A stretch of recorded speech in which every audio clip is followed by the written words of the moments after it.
हम सबके घर में, हम सबके किचन में एक स्टेपल इंग्रेडिएंट ज़रूर होता है जिसका नाम है रिफाइंड ऑयल।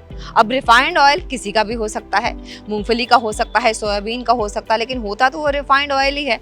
अब रोज़ाना टीवी में इतने सारे, इंटरनेट पे इतने सारे एड्स आते हैं, वो बड़े ही एल्यूरिंग होते हैं। इससे कोलेस्ट्रॉल घटता है, इसमें ये फ़ायदे होते हैं, इसमें बीपी की प्रॉब्लम नहीं होती है, और हम अट्रैक्ट होके वो खरीद के ले आते हैं। अब रिफाइंड ऑयल का इस्तेमाल या तो हम डीप फ्राइंग में करें, हम सब्जी बनाने में करें, हम सब्जी को सौते करने में करें, हम बेकिंग में करें, लेकिन उसका इस्तेमाल किसी न किसी रूप में हर किचन में होता ज़रूर है, और उसका इस्तेमाल पिछले कुछ दिनों में कुछ ज़्यादा ही बढ़ गया है।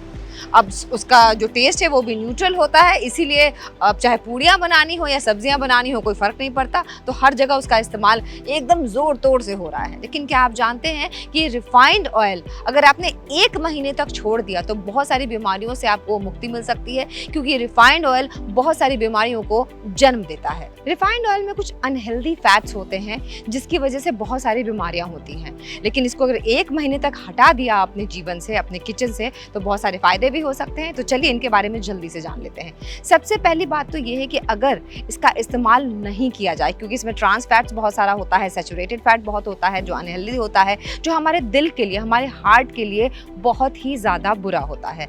तो अगर उसको हटा दिया तो हमारा कोलेस्ट्रॉल लेवल जो है वो ठीक हो सकता है, और जो कार्डियोवैस्कुलर प्रॉब्लम्स होती हैं, जो दिल की बीमारियां होती हैं, वो कम से कम हो सकती हैं। तो चलिए एक बार ये करके देखते हैं। जो रिफाइंड ऑयल होते हैं वो कहीं ना कहीं इंसुलिन एक्टिविटी में कुछ ना कुछ गड़बड़ी पैदा जरूर करते हैं, यानी कि अगर उसको हटा दिया तो ब्लड शुगर लेवल भी बैलेंस हो सकता है। कुछ लोगों को जल्दी से एक्ने पिंपल हो जाते हैं अगर कुछ भी ऑयली खाते हैं, और रिफाइंड ऑयल इसमें सबसे बड़ा साथ निभाते हैं। जैसे रिफाइंड ऑयल अगर आपको सूट नहीं कर रहा है तो उसे एक्ने पिंपल की समस्या बढ़ती चली जाती है, और जैसे ही आप उसको बंद करेंगे आपकी स्किन जो है आप देखेंगे कि क्लियर होती चली जा रही है, और उसका जो निखार है वो वापस चला आ रहा है। दूसरी बात यह है कि डाइजेस्टिव प्रॉब्लम से बहुत सारे लोग जूझते रहते हैं, और ये एक ऐसी बीमारी है जो हर घर में लगभग पाई जाती है।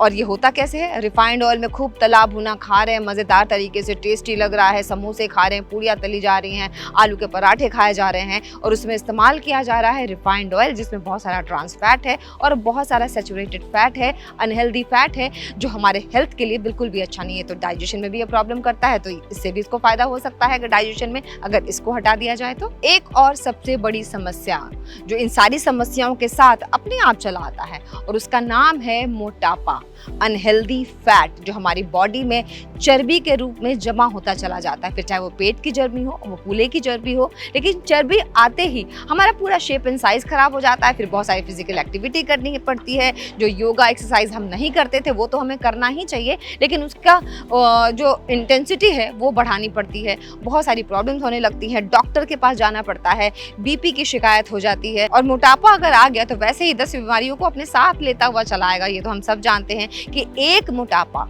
100 बीमारी के बराबर है। ओबेसिटी की शिकायत हो जाती है, और ऐसे में क्या होता है कि हम समझ ही नहीं पाते कि हम तो हेल्दी खा रहे थे, हम तो ज़्यादा तला भुना भी नहीं खा रहे हैं, फिर ऐसा क्यों हो रहा है? क्योंकि आपका जो ऑयल है, जो आपका रिफाइंड ऑयल है, जिसको आप सब्जी में इस्तेमाल कर रहे हैं बनाने में, या फिर पराठे में इस्तेमाल कर रहे हैं बनाने में, हालांकि आप 1 चम्मच ही लगा रहे हैं, लेकिन है तो वो रिफाइंड ऑयल जो कहीं ना कहीं हो सकता है आपको सूट ना कर रहा हो, आपके लिए, आपके हेल्थ के लिए अच्छा ना हो। तो एक बार डॉक्टर से सलाह इसके लिए भी आपको ज़रूर ले लेना है।